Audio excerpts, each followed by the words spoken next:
ये नया जमाना है दोस्त, बेटियां बोझ नहीं। ये नया जमाना है दोस्त, बेटियां बोझ नहीं, बेरोजगार बेटे बोझ लगते हैं। ये सच नहीं, करवा सच है। कभी खुशियों की सरगम लिखेंगे।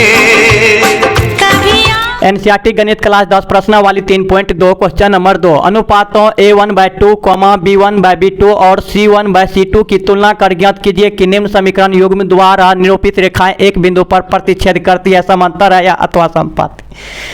एकदम पढ़े चले। तो क्वेश्चन 1 दिया हुआ है, 2 दिया हुआ है, तीसरा दिया हुआ है। ठीक है, तभी सोल्व करने वाले हैं क्वेश्चन नंबर 1। और ये कुछ जो है ये समांतर है या प्रतिच्छेदी है या समपाती है, इसको पहचान करने का ये 3 नियम है। इसको हम लिख सकते हैं नोट।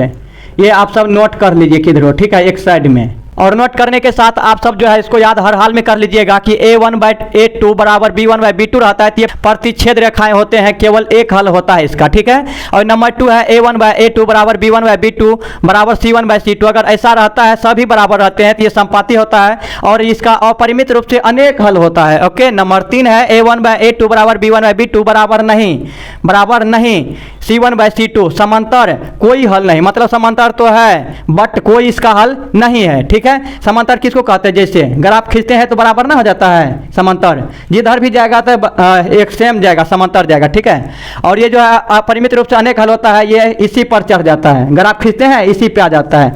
और ये पहला जो है ये जो है एक दूसरे को रेखा काट देता है। ठीक है, तो इसको जो है आप सब याद कर लीजिएगा, किधर नोट कर लीजिए। ओके, चलिए सवाल एक नंबर बनाते हैं, उसके बाद समझ में आ जाएगा। तो सबसे पहले हम यहाँ लिख लेंगे हल, उसके बाद क्वेश्चन लिख लेंगे 1 नंबर। ओके, तो इसको जो है जैसे कि यहाँ समीकरण 1 है 5x 4y और 8 7x प्लस 6y माइनस 9। तो इसको जो है हम इसको पूरे मानेंगे, इसको A1 मानेंगे, नीचे वालों को A2 मानेंगे, इसको B1 मानेंगे, नीचे वाले को B2 मानेंगे, इसको C1 नीचे वाले को C2 मानेंगे। तो चलिए इसको हम दर्शा देते हैं।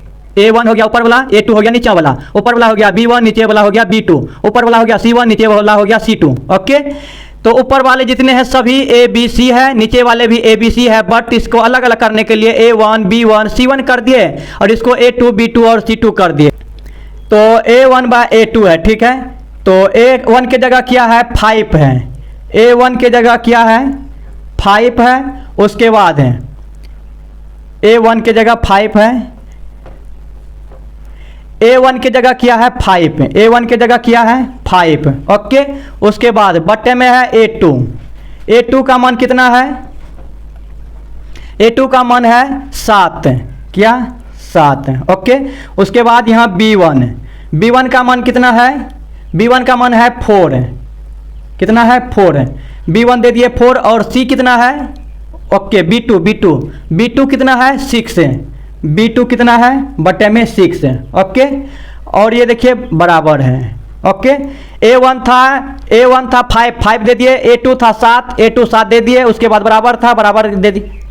A1 था 5 दे दिए, A2 था 7 दे दिए। ओके, उसके बाद B1 है 4 दे दिए, उसके बाद B2 है 6 दे दिए। ओके, 1 मिनट, इसका चिन्ह भी लगाना है, काहे कि यहाँ माइनस है तो माइनस देंगे। ये प्लस सभी छुपे हुए हैं, और देखिए जो है A1 बराबर B1 है, तो यहाँ है 5, यहाँ है 4, गलत है, नहीं है बराबर। और A2 बराबर B2 है, यहाँ है 7, यहाँ है 6, बराबर नहीं है। सॉरी, यहाँ जो है मिस्टेक हो गया था, बराबर है, इसको बराबर को नहीं कर देना है। ठीक है, बराबर नहीं। ओके, हमको याद था A1/A2 बराबर नहीं B1/B2, हमको याद था, बट यहाँ देने में मिस्टेक हो गया था। ठीक है, तो इसको हम क्या कर देंगे A1/A2 B1/B2 ये बराबर नहीं है, यहाँ लिख लेंगे A1/A2 और बराबर B1/B2। इसको क्या कर देंगे बराबर नहीं। इसका क्या है केवल एक, और प्रतिच्छेद रेखा है। ठीक है, क्या प्रतिच्छेद रेखा है? मतलब ऐसे है। ओके, एक दूसरे रेखा को काटती है। ठीक है, एक दूसरे रेखा को काटती है, किसमें? बराबर नहीं वाले में, केवल एक हल होता है इसका।